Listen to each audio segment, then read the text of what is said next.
back to the Topper Squad. So today we are going to do the lecture 2 of Contemporary Centers of Power.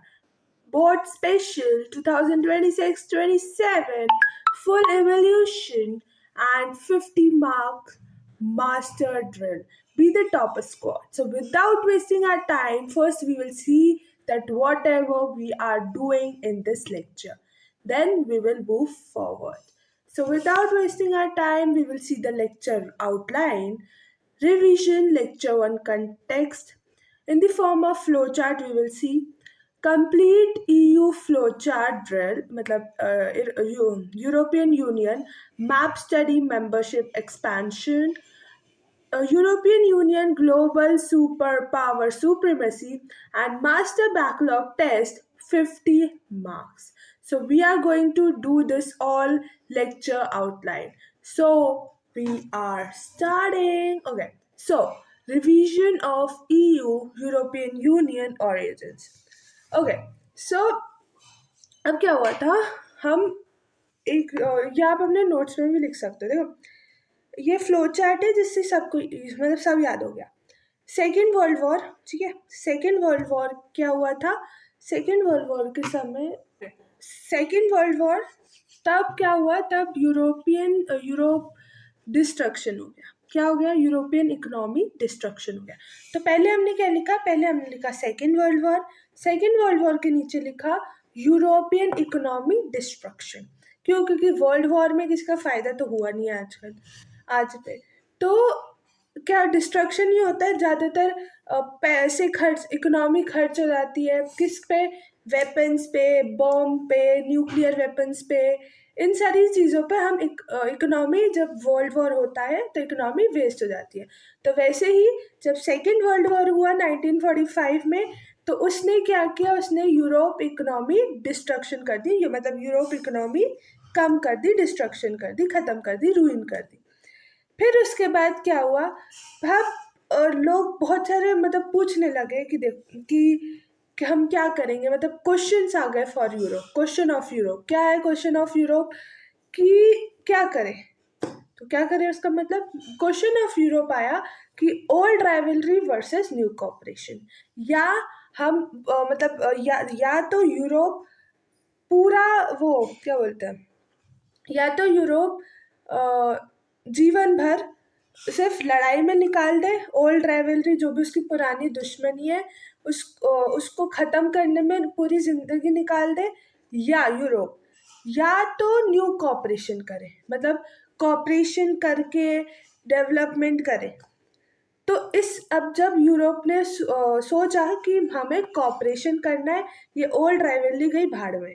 Old rivalry हमें जीवन भर लड़ाई नहीं करनी फिर उससे डिस्ट्रक्शन होगा और काम बर्बाद होगा ठीक है तो उससे डिस्ट्रक्शन नहीं करना मतलब ओल्ड राइवलरी उन्होंने हटा दी और उन्होंने कॉपरेशन करना शुरू किया फिर हुई अमेरिका की एंट्री टड़ा टड़ा ठीक है किसकी हुई अमेरिका की एंट्री अमेरिका की एंट्री पे अमेरिका क्या कर रही थी अमेरिका फाइनेंशियल हेल्प दे रही थी अब अमेरिका फाइनेंशियल हेल्प क्यों दे रही थी क्यों क्योंकि अब हमने चैप्टर 1 में पढ़ा होगा मेरा लेक्चर्स आपने देखे होंगे तो चैप्टर 1 हमने एंड ऑफ बाइपोलैरिटी में पढ़ा था कि कोल्ड वॉर चल रहा था यूएसए और यूएसएसआर के बीच में ठीक है यूएसए और यूएसएसआर के बीच में कोल्ड वॉर चल रहा था दोनों के पास पावर थी दोनों के पास क्या थी दोनों के पास पावर थी ठीक है तो कोल्ड वॉर चल रहा था अब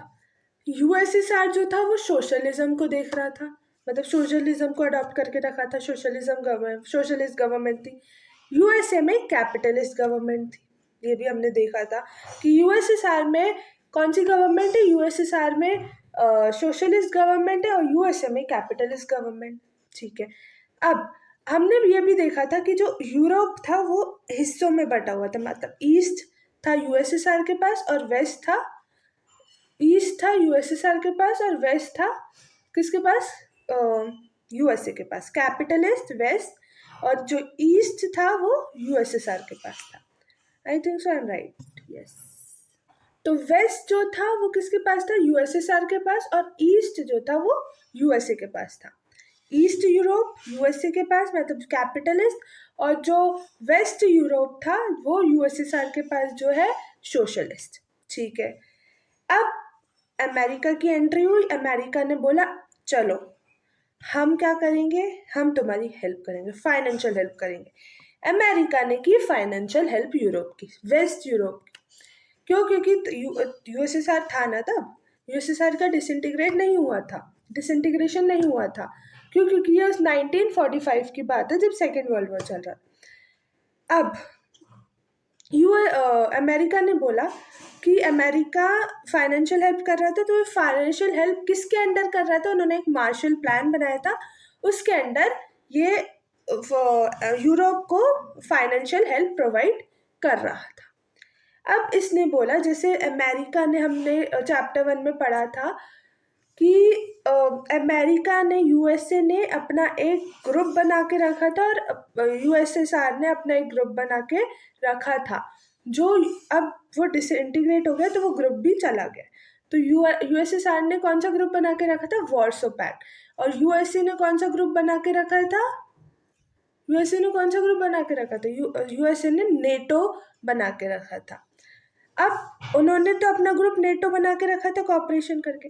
अब इनको भी, ये भी चाह रहे थे कि हम भी अपना कॉपरेशन करके एक ग्रुप बना लें, तो इन्होंने भी अपने एक ग्रुप बना ली यूरोप ने। कौन सा ग्रुप था? उसका नाम था OEEC, मतलब organisation of European economic cooperation. 1948 में ये ग्रुप बना, organisation of European economic cooperation group बना 1948 में। ठीक है, 1948 में ये ग्रुप बन गया। फिर उसके बाद क्या हुआ, जब ये 1948 में जब ये ग्रुप बन गया, तो अब जो था, यूरोप, अमेरिका पैसे दे रहा है तो उससे कॉपरेट करके डेवलपमेंट करेंगे, तो वो इकोनॉमिक डेवलपमेंट था, मतलब इकोनॉमिक कॉपरेशन था। अब इन्होंने सोचा ये सब तो हो रहा है, ट्रेड हो रहा है, इकोनॉमिक कॉपरेशन हो रहा है, सब अच्छे से हो रहा है, तो क्यों ना हम अपनी पॉलिसीज बनाए, हम अपने गवर्नमेंट बनाए। तो इन्होंने, ये लोग इकोनॉमिक कॉपरेशन से थोड़ा ऊपर आए, मतलब पॉलिटिकल कॉपरेशन पे आए। इन्होंने क्या बनाया? काउंसिल ऑफ यूरोप बनाया। काउंसिल ऑफ यूरोप बनाया 1949 में। काउंसिल ऑफ यूरोप बनाया 1949 में। ठीक है, काउंसिल ऑफ यूरोप बनाया 1949 में, मतलब अब ये इकोनॉमिक कॉपरेशन से पॉलिटिकल कॉपरेशन पे आ गए। ठीक है, अब जब इन्होंने काउंसिल ऑफ यूरोप बनाया 1949 में, तो अब इन्होंने सोचा कि अब थोड़ा स्टेप बाय स्टेप चल के ये लोग अपनी कम्युनिटी बना रहे थे, तो इन्होंने EEC बना दिया 1957 में। आते आते आते, मतलब छोटे छोटे स्टेप्स लेते लेते इंटीग्रेट, डेवलपमेंट की तरफ, इंटीग्रेशन की तरफ, इन्होंने छोटे छोटे स्टेप्स लेकर 1957 को EEC बनाया, मतलब European economic community. European economic community बनाई 1957 में। यूरोपियन इकोनॉमिक कम्युनिटी बनाई 1957 पे। फिर अब 1957 के बाद क्या हो गया, और थोड़े धीरे ये एक स्टेप लिया, फिर उससे थोड़ा बड़ा स्टेप लिया, फिर 1991 में आते आते आते यूएसएसआर का भी डिसइंटीग्रेशन हो गया। तो जिसके कारण यूएसएसआर का डिसइंटीग्रेशन हो गया, तो वो जो वेस्ट जो था, जो यूएसएसआर के पास था, वो भी ईस्ट में जुड़ गया, मतलब इंटीग्रेशन हो गया यूरोप का, और जो काम था वो थोड़ा और फास्ट हो गया, फास्ट ट्रैक हो गया, फास्ट फॉरवर्ड हो गया, वो और फास्ट हो गया। तो जिससे 1992 में, रुक जाओ एक मिनट, एक चीज़ भूल गई मैं, वेट फॉर अ मिनट। 1957 में ये हुआ, और एक मिनट, ठीक है, 1957 में ये, हाँ एक चीज़ भूल गई, सॉरी। ये देखा, 1957 में उन्होंने क्या बनाया? यूरोपियन इकोनॉमिक कॉपरेशन बनाया। क्या बनाया? यूरोपियन इकोनॉमिक कॉपरेशन बनाया। 1957 में उन्होंने अपना पार्लियामेंट बना दिया, मतलब creation of European parliament. Creation of European parliament बनाया, पार्लियामेंट भी तो होना चाहिए ना, तो European creation of European parliament. फिर उसके बाद क्या हुआ, फिर उसके बाद इन लोगों ने वेट फॉर अ मिनट, मैं कुछ भूल रही हूँ, इतना समझ में आया क्या हुआ। देखो इसमें बीच का खाली है, एक मिनट एक मिनट एक मिनट एक मिनट, मैं सही बोल रही हूँ, मैं जस्ट चेक कर रही थी अपने आप को, ठीक है। तो 1957 में उन्होंने यूरोपियन इकोनॉमिक कम्युनिटी बनाई। यूरोपियन इकोनॉमिक कम्युनिटी बनाने के बाद इन्होंने क्रिएशन ऑफ यूरोपियन पार्लियामेंट बना दिया। क्या हो गया, क्रिएशन ऑफ यूरोपियन पार्लियामेंट बना लिया। उसके बाद 1991 में यूएसएसआर का डिसइंटीग्रेशन हो गया, यूरोप इंटीग्रेट हो गया, वेस्ट और ईस्ट यूरोप इंटीग्रेशन हो गया, जिससे काम और फास्ट फॉरवर्ड हो गया, काम और आगे जल्दी जल्दी होने लगा। और 1992 में आते आते आते आते फॉर्मेशन ऑफ यूरोपियन यूनियन बन गया, ठीक है, फॉर्मेशन ऑफ यूरोपियन यूनियन बन गया। क्लियर, रिवीजन हो गया। चलो रिवीजन की गैप्स फिल 1979 क्रिएशन ऑफ 1979 में हुआ था क्रिएशन ऑफ यूरोपियन पार्लियामेंट, ठीक है। तो 1975 में क्या बना था, ये याद रखना, ये फ्लो चार्ट याद रखना, अगर पेपर में भी बना के आ जाओगे तो अच्छे मार्क्स मिल जाएंगे, पूरे मार्क्स मिलेंगे, ठीक है। तो 1957 में क्या हुआ था, 1957 में ईईसी बना था, यूरोपियन इकोनॉमिक कम्युनिटी बनी थी। फिर यूरोपियन इकोनॉमिक कम्युनिटी के बाद 1979 में क्रिएशन ऑफ यूरोपियन पार्लियामेंट, फिर 1991 में यूएसएसआर डिसइंटीग्रेशन, 1992 में formation of EU European Union 1991, ठीक है। तो 1979 में creation of the European parliament, 1991 में USSR disintegration acted as a major catalyst. The collapse of communism allowed former Soviet bloc nations to join. US hegemony limitations found a forum here. Okay, now final formation drill. जो मैंने आपको बता दिया था कि 1979 में first direct election हुए थे क्योंकि पार्लियामेंट बन गया था 1979 में क्रिएशन ऑफ यूरोपियन पार्लियामेंट बन गया था, तो इलेक्शंस कंडक्ट हुए थे। फिर 1991 में यूएसएसआर डिसइंटीग्रेट हो गया, कोल्ड वॉर का समापन हो गया, खत्म हो गया, और 1992 में formation of the EU, formation of the European union, ठीक है। फिर result EU become a super national integration forum, जो ईयू बना European union became a super national integration forum. Now we will start the today's lecture. Now EU means European Union Nation State Unit. देखो मैं EU बोलूँ, EU तो समझ लाना European union बोला, ठीक है, तो मैं उसका शॉर्ट फॉर्म यूज करूंगी, ठीक है। Nation state unit acts increasingly as a single nation state. देखो, process its own flag, anthem, currency common foreign and security policy. Date 9 में यूरोप डे होता है, 9 में जो था उसको यूरोप डे मनाया जाता है। 2003 में कॉन्स्टिट्यूशन अटेम्प्ट हुआ पर फेल हो गया। 2003 में, ये थोड़े एक्स्ट्रा इंफॉर्मेशन है कि डेट 9 में को यूरोप डे बनाया जाता है, और 2003 में उन्होंने कॉन्स्टिट्यूशन बनाने की कोशिश की पर वो कॉन्स्टिट्यूशन नहीं बन पाया, क्योंकि मतलब बहुत सारी नेशंस थे ना, बहुत सारी कंट्रीज थी, तो नेशंस थे बहुत सारे, तो वो एक चीज़ पर एग्री नहीं कर रहे थे, तो आज तक कॉन्स्टिट्यूशन नहीं बना है यूरोप का, ठीक है। तो इतना समझ में आया क्या हुआ, यूरोप जो था वो अभी एक्ट कर रहा है as a single nation state, उसके पास अपना खुद का फ्लैग है, उसके पास अपना खुद का एंथम है, उसके पास अपना खुद का करेंसी है। यूरोप यूनियन की करेंसी है यूरो, क्या है, यूरो, ठीक है। तो जैसे इंडिया के पास अपना खुद का फ्लैग है, अपना खुद का कॉन्स्टिट्यूशन है, अपना खुद का एंथम है, अपना खुद की करेंसी है, अपना खुद का फ्लैग है, वैसे ही बस यूरोपियन यूनियन के पास अपना खुद का कॉन्स्टिट्यूशन नहीं है, पर उनके पास अपने खुद का फ्लैग है, एंथम है, करेंसी है, ठीक है। फिर और उनके पास common foreign and security policy भी है। और डेट याद रखना 9th में, ये अब इस एग्ज़ाम के लिए ज़रूरी नहीं है, ये CUET अगर उसमें जाओगे तो पूछी जाएगी।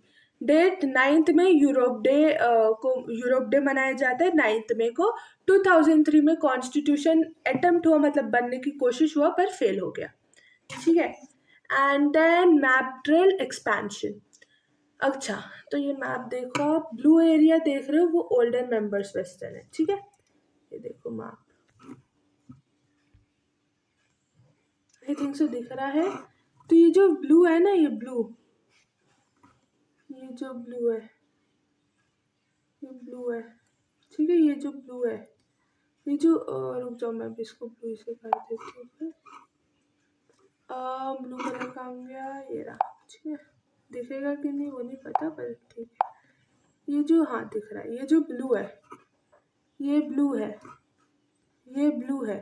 तो ये जो ओल्डर मेंबर है, मतलब वेस्टर्न उसके ओल्डर मेंबर है before USSR disintegration. USSR disintegration होने से पहले ये सब क्या है, ये सब जो है, ये सब ओल्डर मेंबर्स। अब ये चाहते थे कि और मेंबर्स ज्वाइन करें, तो स्पेशली फ्रॉम सोवियत ब्लॉक।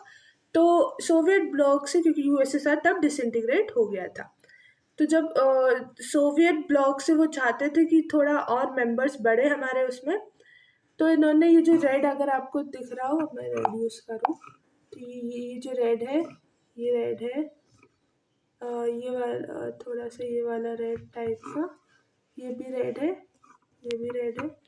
तो ये जो जितने भी रेड है, वो न्यूअर मेंबर्स है, मतलब नए नए मेंबर्स आए, नए नए मेंबर्स यूरोप को ज्वाइन किए, ठीक है।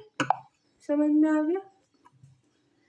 तो ब्लू एरिया में ओल्डर मेंबर्स रहते हैं। ओल्डर मेंबर्स, ये जो ब्लू एरिया मैंने आपको दिखाया, तो ये ओल्डर मेंबर्स है वेस्टर्न। और जो रेड एरिया जो दिखाया था अभी, वो न्यूअर मेंबर्स है, x Soviet block. X Soviet block मतलब कि जो USSR अभी डिसइंटीग्रेट हो गया, खत्म हो गया, उसके मेंबर्स थे, पर वो अभी खत्म हो गया। और इन कुछ कुछ कंट्रीज को अभी रिजर्वेशंस दे के रखी है, मतलब एक्सपेंशन फेस्ड सिग्निफिकेंट रिजर्वेशन। मतलब कुछ कुछ कंट्रीज जो न्यूअर कंट्रीज हैं, जो न्यूअर कंट्रीज आई हैं, न्यूअर मेंबर्स आए हैं, उनको कुछ कुछ मेंबर्स को रिजर्वेशंस दे के रखी है।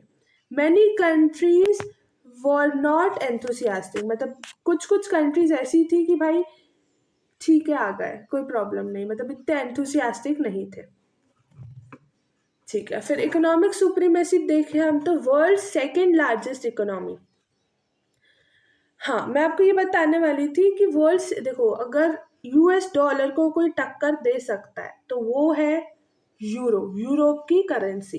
जो यूरोप की करेंसी यूरो है, वो ये जो डॉलर है USA का डॉलर, उसको टक्कर दे सकते हैं, इसको इसलिए थोड़ा उसको डर लगता है, उस डॉलर को डर लगता है यूरो से, ठीक है। तो economic supremacy, world second largest economy, जो ये यूरो है, वो वर्ल्ड सेकेंड लार्जेस्ट इकोनॉमी है। और GDP अगर मैं बताऊं, तो GDP अगर यूरोप की GDP देखें तो अप्रॉक्स रिसेंटली 2024 में $19.35 ट्रिलियन है in the year 2024। Trade share is much larger than USA, मतलब ट्रेड शेयर इनका थोड़ा ज़्यादा था USA से। तो euro challenges US dollar dominance, जो यूरो है वो चैलेंज करता है US डॉलर डोमिनेंस को, क्योंकि सिर्फ यूरो ही है जो डॉलर को टक्कर दे सकता है, पक्की टक्कर दे सकता है। Highly assertive in WTO trade disputes, ठीक है, highly assertive in WTO world trade organisation disputes अगर होता है ना। तो ग्लोबल इन्फ्लुएंस क्या है, हाँ अब एक चीज़ है ग्लोबल इन्फ्लुएंस में, अगर मैं बताऊँ तो 5, देखो UN यूनाइटेड नेशन, ये देखो UNSC मतलब यूनाइटेड नेशन सिक्योरिटी काउंसिल। अब देखो 5 परमानेंट मेंबर्स हैं और 10 यूएन के, यूनाइटेड नेशन के 5 परमानेंट मेंबर्स हैं, 5 परमानेंट कंट्रीज और 10 नॉन परमानेंट मेंबर्स हैं। ठीक है, 10 नॉन परमानेंट मेंबर्स हैं। तो जो 5 परमानेंट मेंबर्स हैं, 5 permanent members America, France, I think so, रुक जाओ, वेट फॉर मिनट, अमेरिका है, फ्रांस है, ये सब 5 जो है ये वंडरफुल बोल रही हूँ, ये सबसे पावरफुल कंट्रीज है। तो अब नाम सुनना, अमेरिका, फ्रांस, चाइना, ब्रिटेन, और कौन सा था, और कौन सा था, आई थिंक सो, देखो, एक तो अमेरिका हो गया, एक तो ब्रिटेन हो गया, एक तो चाइना हो गया, फ्रांस हो गया, और कौन, एक एक भूल गई मैं, ब्रिटेन हो गया, चाइना हो गया, अमेरिका, ब्रिटेन, चाइना, फ्रांस, एक एक कौन सी और यार, 4 है ना, फ्रांस हो गया। तो 5 कौन सी थी, मैं, रुक जाओ, अफ्रीका कहाँ से आ गई, America, America, America, Russia, China, हाँ रशिया भूल गई थी मैं, अमेरिका, रशिया, चाइना, ब्रिटेन और फ्रांस, ये 5 इम्पॉर्टेंट मेंबर्स हैं।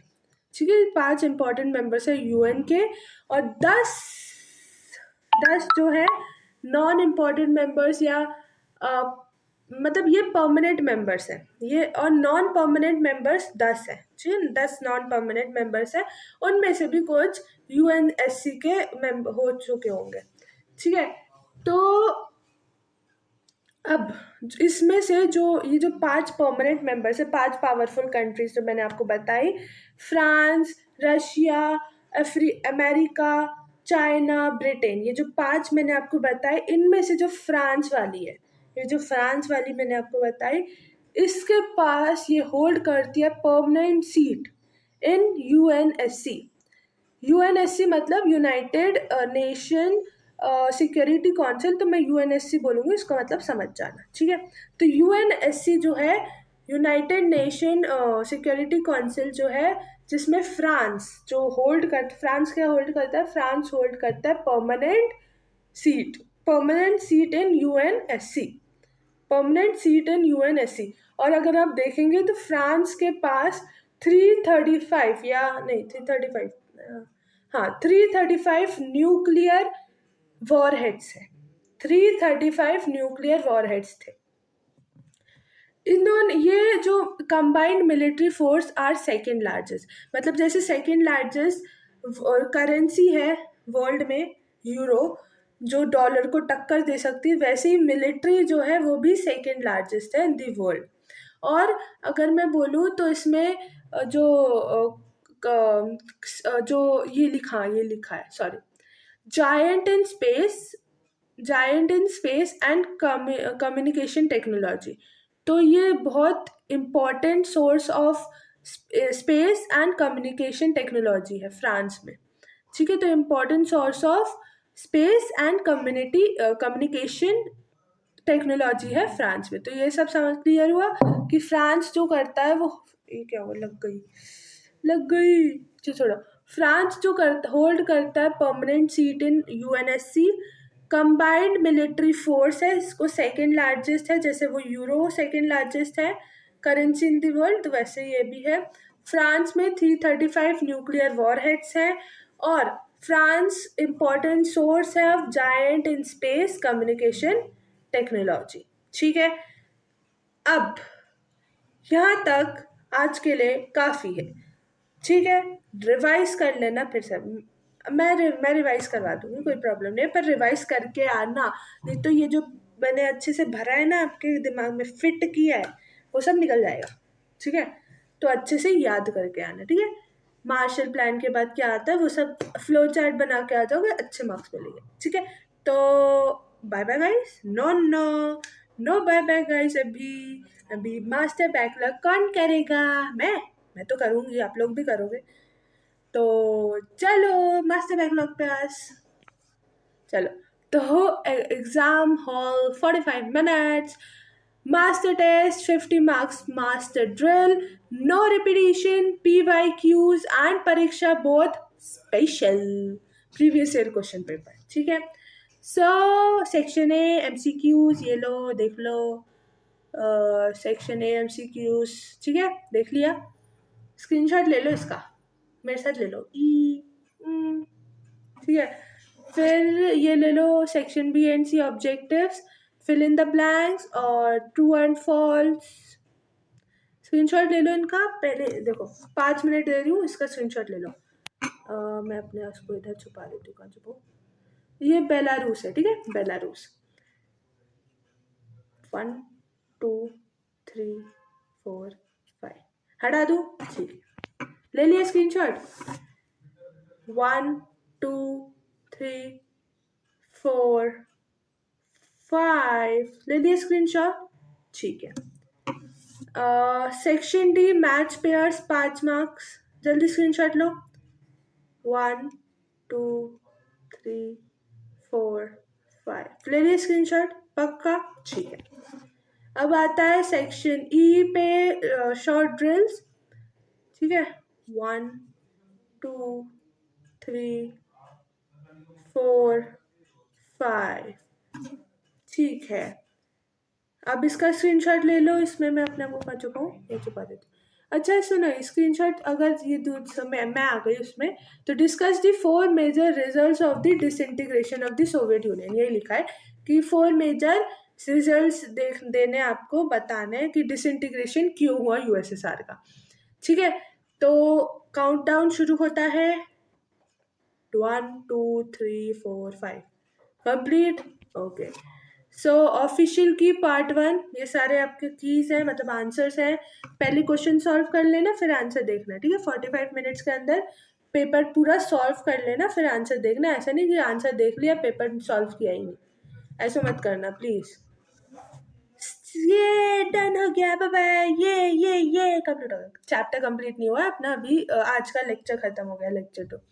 तो stay connected, stay curious, keep shining, stay connected with the topper squad, and we will rule the state list in 2026-27. We will be the rankers. Yeah, topper squad academy. So bye bye guys. Do this question answers and don't forget to like, share, subscribe my channel. Like, share, subscribe my channel. Support me. Okay, so bye bye guys. Do this. Before seeing the answer, you should complete the test first. Okay, so bye bye guys, bye bye, bye bye, bye bye, love you all, bye bye. Don't forget to like, share, subscribe my channel, and if you have a doubt in question answers on anything or whatever I have मैंने जो भी पढ़ाया है, just write in the comment section. I will be very happy to solve your doubts. Okay, so bye bye guys, bye bye, love you all, bye bye.